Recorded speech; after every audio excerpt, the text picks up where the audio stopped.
پاکستان سے ایک دوست سوال پوچھتے ہیں کہ بعض غیر احمدی لوگ کہتے ہیں کہ جو روزہ نہیں رکھتے وہ تراویح بھی نہیں پڑھ سکتے. اچھا، یہ بات کس حد تک درست ہے؟ یہ تو سوال کی بنیاد ہی کوئی نہیں. روزہ نہیں رکھتے اور بات ہے، رکھ سکتے اور بات ہے. جن کو خدا تعالیٰ نے روزہ رکھنے سے مستثنا قرار دے دیا، ان کو دوسری عبادتوں سے تو مستثنا قرار نہیں دیا. تو تراویح کی کیا بحث ہوئی؟ پہلے تو نماز کی بحث اٹھے گی.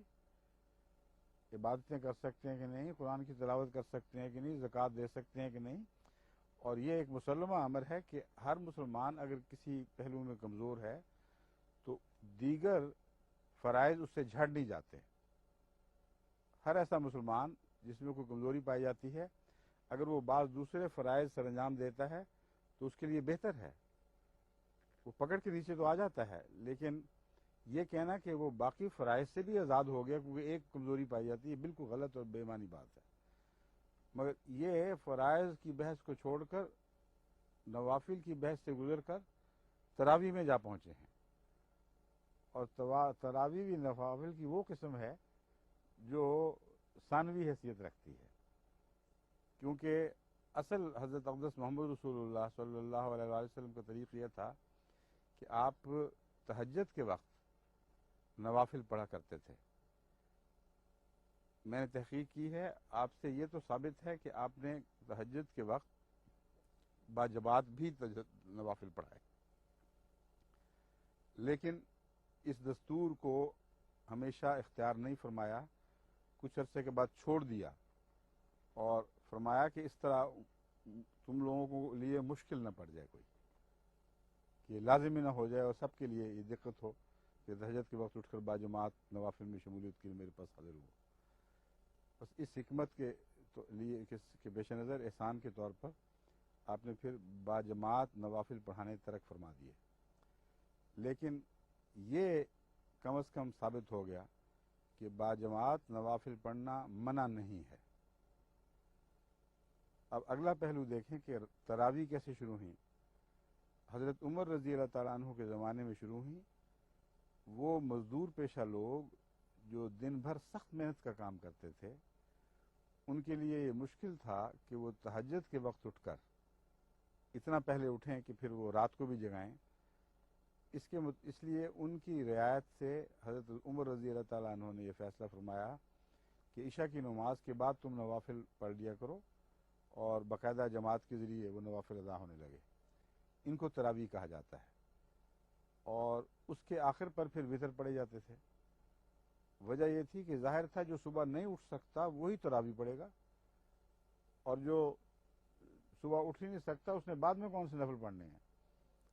اس لیے ایک اور سوال بھی اٹھا ہوا ہے، وہ بھی ساتھ ہی جواب میں دے دیتا ہوں کہ تراویح کے بعد نفل. تراویح تو نفل کی ثانوی شکل کا نام ہے. اول نفل کی صورت وہی ہے کہ تہجد بہی نافلۃ لک، تو تہجد پڑھا کر رات کو اٹھ کر نوافل ادا کیا کر. یہ حکم ہے اول نمبر پر، اور آن حضور صلی اللہ علیہ وآلہ وسلم اسی کے پابند رہے ہمیشہ. اگر ایک آدمی اس نیکی سے جاتا ہے تو جس طرح آپ کے بعد تیمم آ جاتا ہے، اس طرح حضرت عمر رضی اللہ تعالیٰ عنہ نے تراویح کو تیمم کے طور پر جاری فرمایا، نہ کہ پانی کے بدل کے طور پر. اگر پانی میسر ہو تو اس سے کوئی روک نہیں سکتا. اس ضمن میں بعض شیعہ دوستوں کے اعتراض کا جواب بھی بیچ میں ساتھ ہی دے چکا ہوں. بعض کہتے ہیں کہ حضرت عمر نے شریعت میں دخل اندازی کی، ان کو کوئی حق ہی نہیں تھا کہ ایک نئی رسم جاری کرتے اور سنت محمد رسول اللہ علیہ وسلم کو چھوڑتے. ثابت میں کر چکا ہوں کہ آن حضرت صلی اللہ علیہ وآلہ وسلم سے اگر باجماعت نوافل ثابت ہوں تو یہ کہنا کہ باجماعت نوافل سنت کے خلاف ہے ناجائز ہے. آپ نے یہ کہہ کر اگر ترک کیا ہوتا کہ میں اس لیے چھوڑ رہا ہوں کہ یہ جائز نہیں ہے تو پھر یہ دلیل بن جاتی تھی. آپ نے یہ کہہ کر ترک فرمایا ہے کہ کہیں فرض نہ ہو جائیں. زمین و آسمان کا فرق ہے ان دونوں باتوں میں. بس یہ اعتراض حضرت عمر پر عائد نہیں ہوتا. احسان ہے ان لوگوں پر جو صبح کے نوافل نہیں پڑھ سکتے تھے کہ رات کو نوافل پڑھ لیں. رات کے پہلے حصے میں، کیونکہ نوافل کے لیے تو کوئی خاص وقت دن اور رات کا شرط کے طور پر نہیں ہے، نوافل ہر حالت میں پڑھے جا سکتے ہیں، اس لیے کوئی بھی بدعت نہیں ہے، مگر یہ شرط ہے کہ جو شخص استطاعت رکھتا ہے اس کے لیے لازم ہے کہ حضرت محمد مصطفیٰ صلی اللہ علیہ وآلہ وسلم کی سنت اور قرآن کی ہدایت کے مطابق تہجد پڑھا کرے، اس کے علاوہ بے شک نوافل ادا کرے۔ جس شخص سے رمضان کے تہجد کی ادائیگی بھی ممکن نہ ہو، اگر وہ اس مجبوری کے پیش نظر رات کو تہجد کے متبادل نفل پڑھ لے تو یہ گناہ نہیں ہے اور اس میں کوئی مذائقہ نہیں۔ اس کے بعد وطر ہوں گے، اور جب وطر ہو گئے تو وہ نوافل اپنی تکمیل کو پہنچے، اور اس کے بعد پھر کسی نفل کا اس لیے سوال پیدا نہیں ہوتا کہ اس نے وہ تراویح پڑھی اس غرض سے تھی کہ وہ مجبوری ہے، وہ صبح اٹھ نہیں سکتا۔